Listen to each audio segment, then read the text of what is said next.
The Yamaha R6 is out, R7 is in. However, a lot of Yamaha R6 fans and motorcycle enthusiasts have been quite disappointed with the news that Yamaha has decided to pull the plug on the legendary R6, especially riders who used to race and do track days with the R6. Then recently Yamaha started teasing R7, which to most of us would logically be an upgrade over the R6, right? Wrong. Check out the official R7 release video.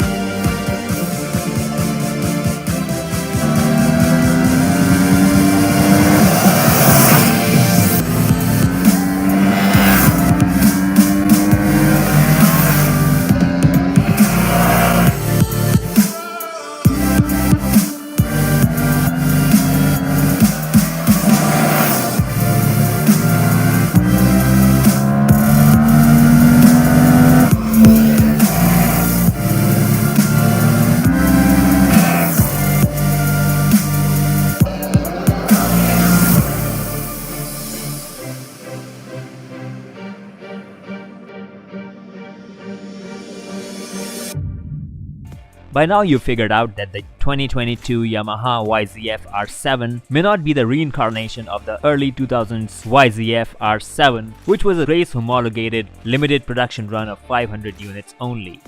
That R7 made 162 horsepower with very expensive race kit, and neither is it an upgrade over the Yamaha R6. At best it could be an upgrade over the R3 though. This new R7, to put it simply, is a nicer, sportier, fared version of the MT-07. That may be disappointing to R6 fans who would laugh at the performance figures of the R7, or so you would think. Check out this poll I did on my Instagram, and an overwhelming majority voted for the R7, including some people I know who own R6s. It starts to make sense when you realize that the R6 is a very good track tool but not the best street bike. And a majority of sport bike riders do not do track days or races, they're just ripping it on the streets, or canyon carving is as far as it gets. Track day riders are a very small minority because of the high costs involved and the limited access to motorcycle tracks. So it's easy to see that Yamaha is giving people what the majority of us want: a bike that looks like a race bike and rides like a street bike. And don't get me wrong, I'm not suggesting that they have just slapped fairings on an MT-07. They have added a few things that would make it fare pretty well on the track as well as at the street. So how is the R7?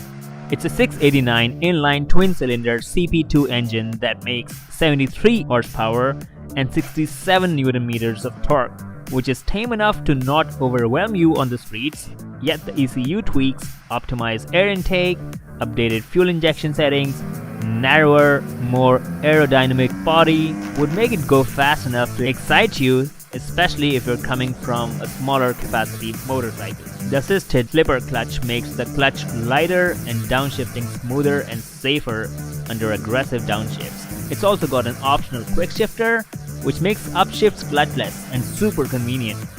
Though it doesn't have an auto blipper for clutchless downshift, which is a bummer for the track, but on the streets I don't think it really matters. I ride a ZX-XR at the track all the time and I do just fine without an auto flip.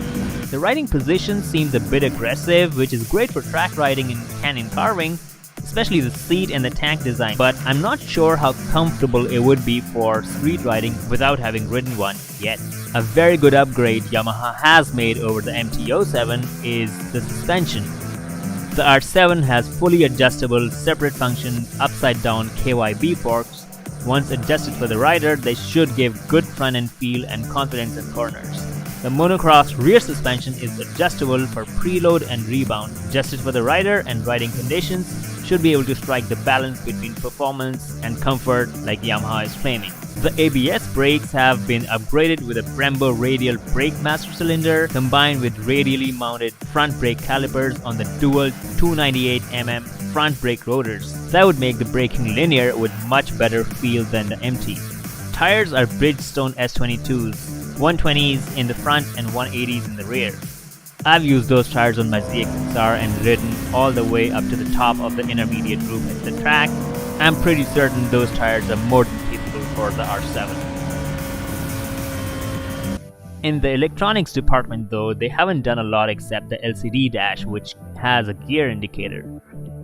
The R7 weighs 414 pounds or 188 kilos, which makes it slightly heavier than the MT-07. More weight and better aero would definitely make for better stability, but what is yet to be seen is how that impacts the speed and acceleration of the R7 compared to the other bikes using the same engine.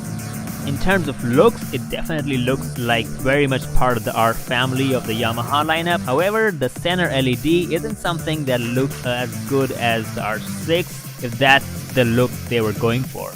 But overall, it's not too shabby, to be honest. What's interesting is that Yamaha does list some upgrades on their website which are typically aftermarket. The base starts at $8,999 in the US, and with all the upgrades like the smoked windscreen, quick shifter, frame sliders, rear cowl, fender eliminator, and radiator guard, it comes in at almost $9,900. How's it compared to competition? If we compare the R7 to the competition, we must first qualify which bikes are truly its competitors. In my mind, the closest ones are the Kawasaki 650, which is a parallel twin, weighs 432 pounds, makes 67 horsepower, and costs about $8,200 for the full spec version. The CBR 650R with its inline-4 engine that weighs 465 pounds wet, makes 94 horsepower, and is priced similarly at $9,700 in the US. And the third competitor is the Aprilia RS 660, the parallel twin from Italy that weighs 403 pounds, makes 100 horsepower, but costs a whopping $11,300. So if you're intrigued by the Yamaha R7, it may well be worth your time to compare the cost of ownership, the handling, and the pros and cons of the other motorcycles before you buy one. I hope this video was helpful. Please subscribe for more motorcycle videos.